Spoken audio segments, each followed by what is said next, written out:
waxaynu idila wadaagi doonaa xogta wararkii ugu dambeeyay dowladda waddanka Kenya oo si toos ah ula safatay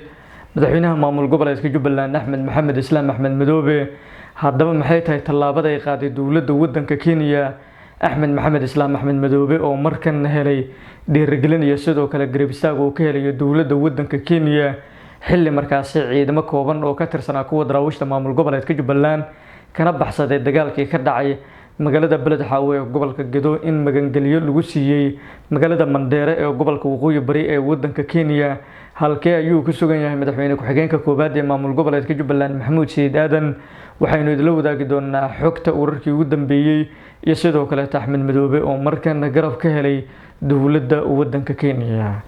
haddii aynu ku bilowno madaxweynaha maamul goboleedka Jubbaland Axmed Maxamed Islaam Axmed Madoobe ayaa waxa uu garab ka helay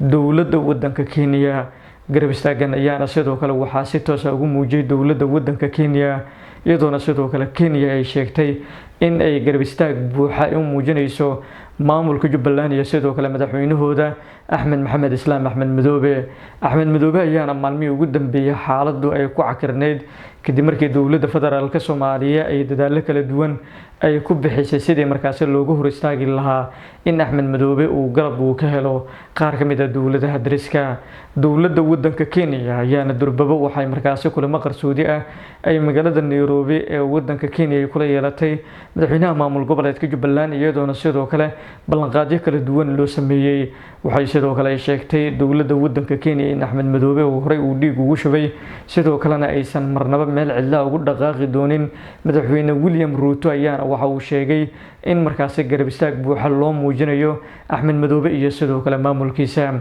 Axmed Madoobe ayaana waxaa looga adkaaday dagaalkii hore ugu dhacay magaalada Beled Xaawe ee gobolka Gedo taasoo markaasi la sheegay in guulo waaweyn ay ka gaareen ciidamada dowladda federaalka Soomaaliya iyadoona sidoo kale kuwii ka tirsanaa maamul goboleedka Jubbaland meesha laga saaray. Axmed Madoobe ayaana xilligaasi wixii ka dambeeyay waxa uu dareemayay culeysyo kala duwan oo markaasi kaga imaanayay dhinaca markaasi dowladda federaalka Soomaaliya iyadoona sidoo kale dowladda waddanka Kenya ay sheegtay inaanan marnaba garab istaag buuxa aanan loo muujin doonin madaxweynaha maamul goboleedka Jubbaland iyo sidoo kale dowladdiisa. hase yeeshee mar dambe ayaa sidoo kale kulamo kala duwan waxay ka dhaceen waddanka Kenya mas'uuliyiin ku hayb ama sidoo kale ku reer ah Axmed Maxamed Islaam Axmed Madoobe ayaana sidoo kale waxay bilaabeen kulamo kala duwan oo ay la qaateen madaxda waddankaasi. intaasi wixii ka dambeeyayna casuumad rasmi ayaana sidoo kale waxaa loo fidiyay madaxweynaha maamul goboleedka Jubbaland Axmed Maxamed Islaam Axmed Madoobe. casuumadan ayaana sidoo kale waxaa loogu dhigay Axmed Madoobe magaalada Nairobi ee caasimadda waddanka Kenya. Nuruddin oo markaasi taliyaha ciidanka nabad sugidda waddanka Kenya ayaana maalmo ka hor waxa uu gaaray magaalada Kismaayo ee xarunta gumeel gaarka maamul goboleedka Jubbaland. Nuruddin ayaana sidoo kale markii hore waxa uu isku dayay inuu wada hadlo ka dhex bilaabo dowladda federaalka Soomaaliya iyo sidoo kale maamul goboleedka Jubbaland. hase yeeshee taasi waa ay dhici weysay ugu dambeyntiina waxa ay sidoo kale ay qasabtay in Nuruddin markaasi Axmed Madoobe uu ugu yeero magaalada Nairobi ee caasimadda waddanka Kenya. dowladda Kenya ayaana sidoo kale waxa ay sheegtay inay garab istaag buuxa ay u muujin doonto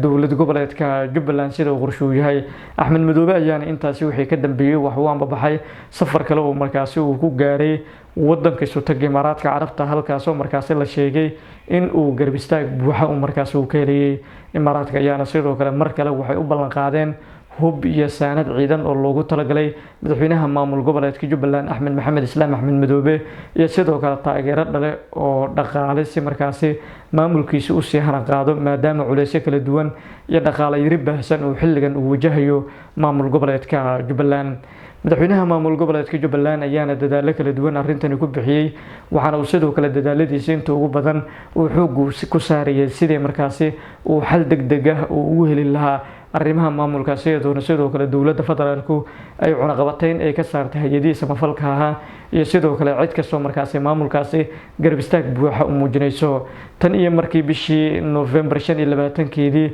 2024 doorashadii ka dhacday magaalada Kismaayo ee xarunta gumeel gaarka ee maamul goboleedka Jubbaland ay dowladda federaalka Soomaaliya ay dood ay ka keentay. wixii xilligaas ka dambeeyay dowladdu waxay dadaal adag amaba dagaalo adag ay la gashay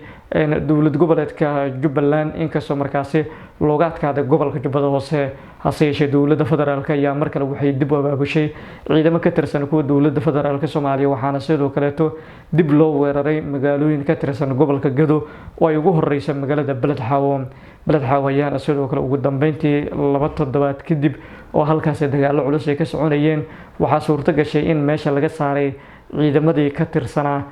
kuwa daraawiishta maamul goboleedka Jubbaland waxay difaacyo ay ka sameyseen tuulada lagu magacaabo Tuulaamin oo ku taala xadka magaalooyinka Mandera iyo sidoo kale Beled Xaawo oo ka kala tirsan waqooyi bari iyo sidoo kale Gado halkaas ayaana sidoo kale cagaf-cagafyo iyo bahlooyin laga keenay gudaha wadanka Kenya waxay difaacyo kala duwan ay ugu qodeen ciidamadii ka tirsanaa kuwa daraawiishta maamul goboleedka Jubbaland Axmed Madoobe oo mar doonayay inuu dib u abaabulo ciidamadiisa si ay markaas u weeraraan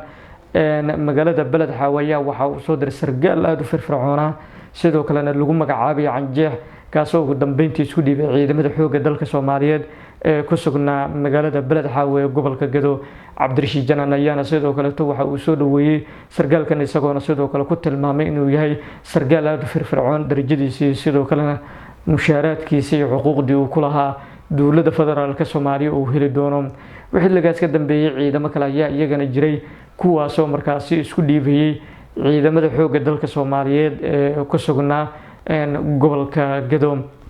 madaxweynaha maamul goboleedka Jubbaland Axmed Maxamed Islaam Axmed Madoobe ayaana xilligaasi waxa uu markaasi wajahaya xaalada adag hase yeeshee haatan ayaana waxa markaasi soo kabanayo rajadii uu ka qabay arrimaha siyaasadda Axmed Madoobe ayaana sidoo kale markan waxa uu muuqdaa in uu garab istaag buuxa uu ka helayo dowladda wadanka Kenya dowladda federaalka Soomaaliya ayaana sidoo kale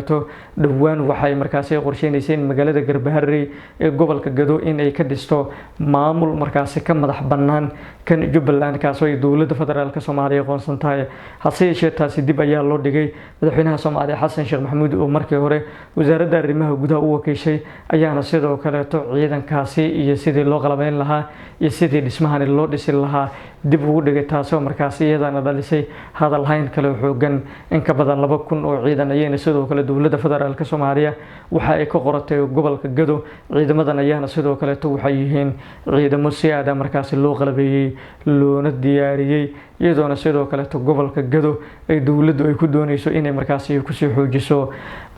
dhaqdhaqaaqyo kala duwan ayaana saacadii la soo dhaafay dhinaca kale ciidamo ka tirsanaa kuwa maamul goboleedka Jubbaland waxay markaasi ka bilaabeen duleedka magaalada Doolow ee gobolka Gado dhaqdhaqaaqyadaas ayaana sidoo kale